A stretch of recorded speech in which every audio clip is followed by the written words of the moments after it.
The Kryptonite of the Gods. The Kryptonite of the Gods, Part 2. John chapter 10, verse 34 through 35. It says, Yahweh Shai answered then, is it not written in your law, which was Psalms 82:6? It says, I said, ye are gods. It says, if he called them gods unto whom the word of God came, and the scripture, the scrolls, these prophecies cannot be broken. So that's just more insight of who the gods are. The gods are the Israelites. And that's what Yahweh Shai was trying to tell these stiff-necked Israelites, Pharisees, Sadducees, etc. And, the scoffers and the mockers. The kryptonite upon the gods is the flesh. So much as, it's Salak, say the Salak. The flesh is so much an adversary to where, one of my favorite apostles, which is Paul. Me and Paul have a parallel life. Like, I really see myself in Paul a lot, as far as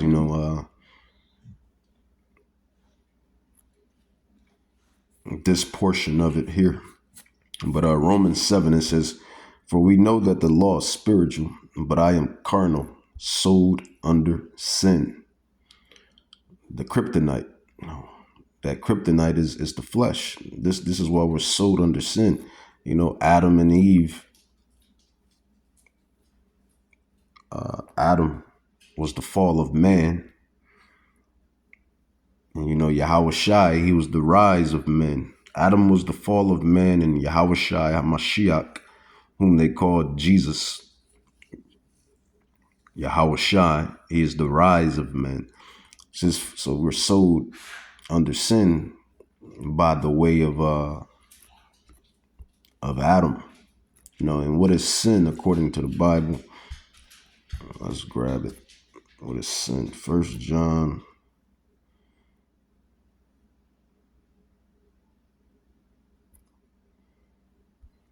Go to the New Testament. 1 John 3:4.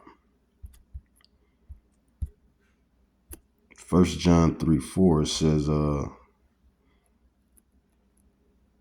I'll grab the NLT. It says, everyone who sins is breaking God's law. For all sin is contrary to the law of God. So there you go. That's what sin is.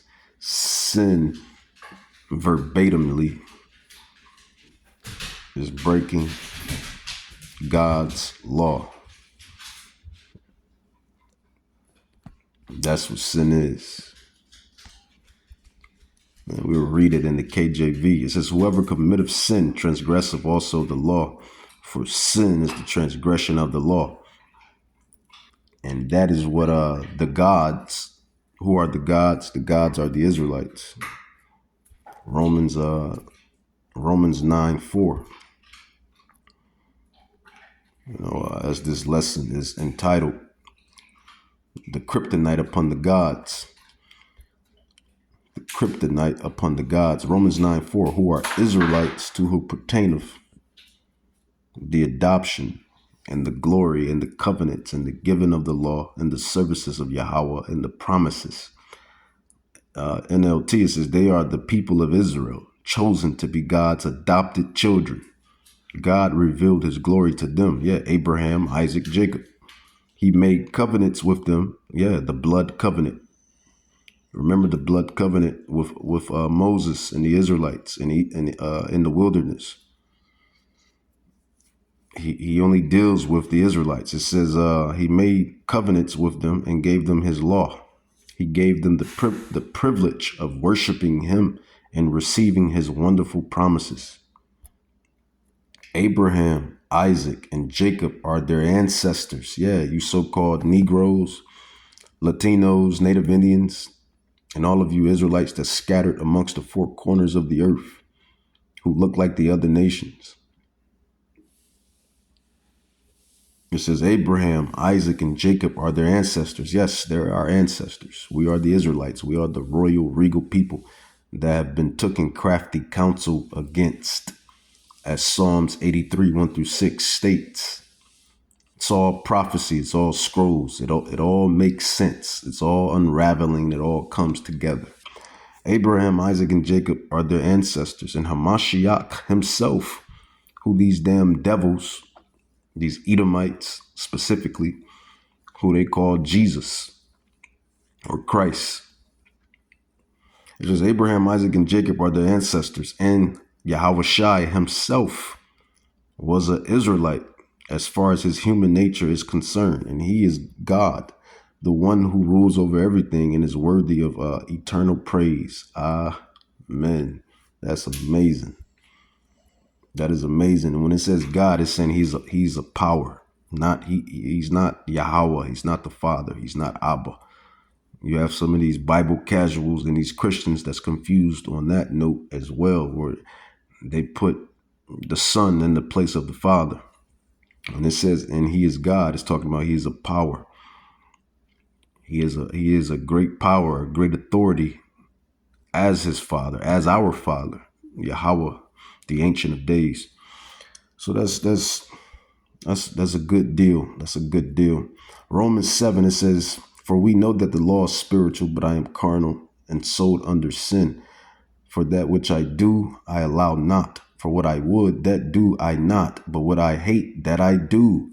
And any brother or sister that's really in this walk, that's really in this ministry, understands what Paul is talking about. You know, from all of the elders on down, from everybody that's in this ministry, you can definitely, I think we all can sup with Paul on this matter. It says, for that which I do, I allow not. For what I would, that do I not. But what I hate, that I do. And that is iniquity. That is sin. You know, and you're not supposed to practice sin. Let's get it straight. But we are so under sin. As the title is entitled, or as the topic is dubbed, the kryptonite upon the gods. What is that kryptonite? The kryptonite is the flesh. This flesh. This is why we cannot inherit the kingdom. Slock. This is why we will not inherit the kingdom, as it states in 1 Corinthians, and I'm going to get into that, where it states that we will not inherit the kingdom with this flesh and blood, which is speaking of this mortal body here. This is why we need our God bodies. This is why we need our God bodies. We are gods. Gods deserve their godhood. You heard what Psalms 82:6 said. John 10:34 said, we are gods. And it's not hard to fathom that either. When you look at Jake in the world, when you look at us, man, when you look at us in our lowest state, right now we're in our lowest state. We are in our low state, man. We're not at the crib, as we say, right? What is the crib? The crib is, a home, the house, homeland. We're not at the crib. We're supposed to be in Jerusalem, Israel. Ultimately, that is the crib. That is the mother of us all. Galatians, what is that? Galatians 4:16 or Galatians 4:21? I forget. But Jerusalem, Israel. Right now we have heathens, intruders, liars, deceivers in our homeland, running up amok everywhere. Not even in the homeland, but they're running up amok everywhere throughout the four corners of the earth. Continuing on, Romans 7, it says, for we know that the law is spiritual, but I am carnal, sold under sin. For that which I do, I allow not. For what I would, that do I not. But what I hate, that I do. Yeah, when you're in this flesh, when you're in the spirit, going hard in the spirit, 20 days, 30 days, 40 days, 50 days, however many days you're doing, you're in the spirit, and then you slip up, you mess up, you fall. A righteous man falls 7 times. Or you're fighting battles, fighting, which is temptation, which is the lust of the eyes, the lust of the flesh, the pride of life, principalities, even to spirits. This is the bitter of this marvelous road. These are the bitters that you go through. And these worldly people, they don't know what's going on. These people that's in the world, they don't know what's going on. They're not the elect. The elect really understand what's going on. The elect knows the battle that's at hand. And we as the elect, Yahweh willing, we be part of that number, the elders, all the way down into the new bishops and new scholars and new apostles. Really apostles, not so much bishops, but apostles, scholars, warriors, servants of the Lord. We know what spiritual fight we in. We're in a spiritual warfare. This is spiritual warfare. Every day is spiritual warfare. Every day is spiritual warfare. That's just the bottom line conclusion of the whole matter. Spiritual warfare. Every day we get closer and closer to prophecy, and every day is spiritual warfare. You're born into you're born into war. You're actually born into war. How about that? Romans 7, it says, verse 18, it says, "For I know that enemy that is in my flesh, the kryptonite upon the gods,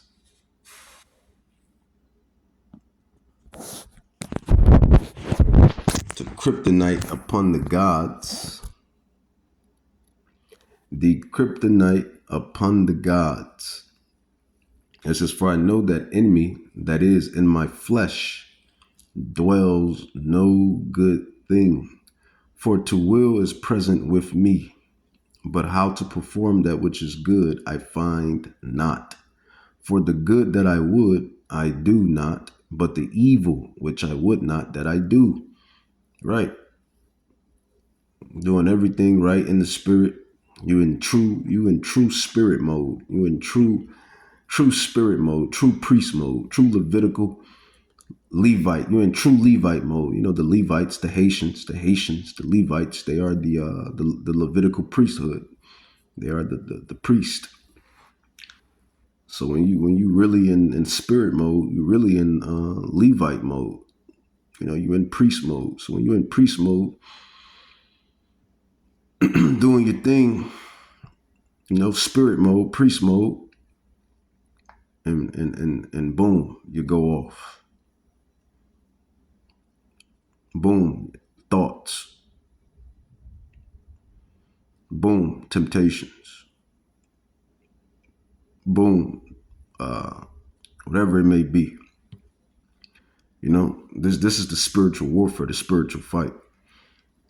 It says, Romans 7, it says, "For the good that I would, I do not, but the evil which I would not, that I do." It says, "Now if I do that I would not, it is no more I that do it, but sin, the flesh."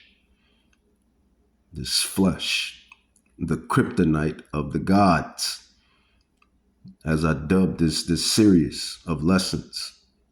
The kryptonite of the gods. This is our kryptonite. We are the gods. Psalms 82:6, John 10:34. And I'm going to get into some more scrolls that talks about our godhood that we're going to receive. Immortality, because we are the gods. Right now we're facing the kryptonite, which is the flesh, the world, and these nations and these principalities. God's true power. The Israelites, the kings, priests, judges, princes of the power. We are the gods. It says, Romans 7, it says, verse 21, it says, I find then a law that when I would do good, evil is present with me. For I delight in the law of God. We love it. We love it. We love it when we're in spirit mode. We love it when we're in priest mode, Levite mode, as I call it. Some people call it monk mode, monk. But it's really the Levitical priest, the Levite mode, or prophet mode, because the prophet is God's man. The prophet is Yahweh's man. You got players that play for certain coaches, certain coaching staffs. I'm going into the sports analogy. That one of those coaches may have their favorite position and favorite players. Well, Yahweh's favorite position and favorite player is the prophet. It goes prophet, priest, king, and then warrior. But the prophet is at the top of the ranks. It says, I find then a law that when I would do good, evil is present with me, for I delight in the law of Yahweh. After the inward man, that inward man is the spirit man. That is the spirit. That is really the essence of Yahweh. That essence is in all creation. It says, but I see, here's the problem at hand. Here's the problem at hand. The kryptonite upon the gods. The kryptonite upon the gods. Who are the gods? Psalms 82:6, John 10:34. You Israelites, so-called blacks, Hispanics, Native Indians, and all of you Israelites that scattered amongst the four corners, whose fathers go back to the ancient sons of Jacob. It's not just because you're Mexican, Puerto Rican, Dominican, Colombian, or black, or any other byword, proverb, doesn't really concrete that you're an Israelite. You have to be an Israelite on your father's seed line, or within your father's seed line, rather. That's the only way you're considered a Israelite, is by the father's seed line, your father's seed line. Because you have a lot of tares. You have a lot of tares amongst Israel. You got people that look like Israelites that ain't Israelites. And then you got people that don't look like Israelites and they're Israelites. Look at that. You got people that look like Israelites but ain't Israelites. And then you got people that don't look like Israelites and they are Israelites. Why? Because of their father's seed. Numbers 1:18. And they determined the pedigree by the houses of their fathers. It was never by the mothers. That's a false doctrine that these damn devils, these heathens, have incorporated within the gospel, and their fake gospel. And that's not taking nothing from the mamas, the mothers, the women. But each creation has their position. Each creation has their place. Reading on, it says, but I see another law in my members, warring against the law of my mind. And those that's really in this truth, you understand this. You see this every day. You see this. The kryptonite upon the gods, man, this flesh. This flesh. It says, but I see another law in my members, warring against the law of my mind, and bringing me into the captivity to the law of sin, which is in my members. And here's the point right here. Paul states this perfectly. O wretch man that I am, who shall deliver me from the body of this death? And that's what we're waiting on. That's what the gods are waiting on, man. We are the gods. Psalms 82:6, John 10:34. We're waiting for our God bodies. We're waiting for immortality. But right now we're in this battlefield, this proven ground.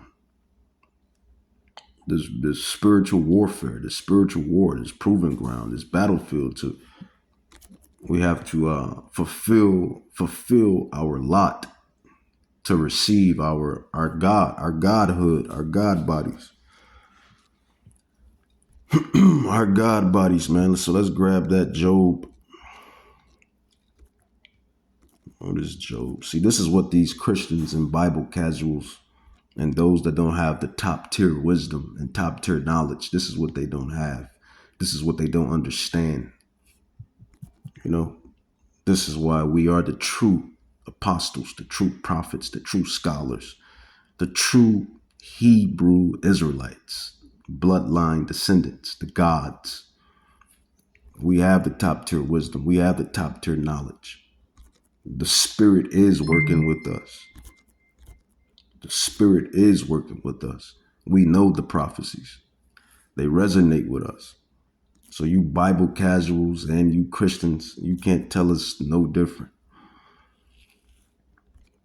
And Bible casuals are people that they're not even Christians. They just casually read the Bible and think they know something. And then you Christians you really read the Bible and still don't know nothing. For you have the zeal, but not according to knowledge. Who has the knowledge and the zeal? You know, who has all sides? The Israelites, the Hebrew Israelites, specifically the sect of GMS, the GMS, Great Millstone. We have the true knowledge, the true wisdom, top tier knowledge, top tier wisdom. But let's carry on. What was that? I wanted Job 14, because I was alluding on this God body. Part 3 coming up.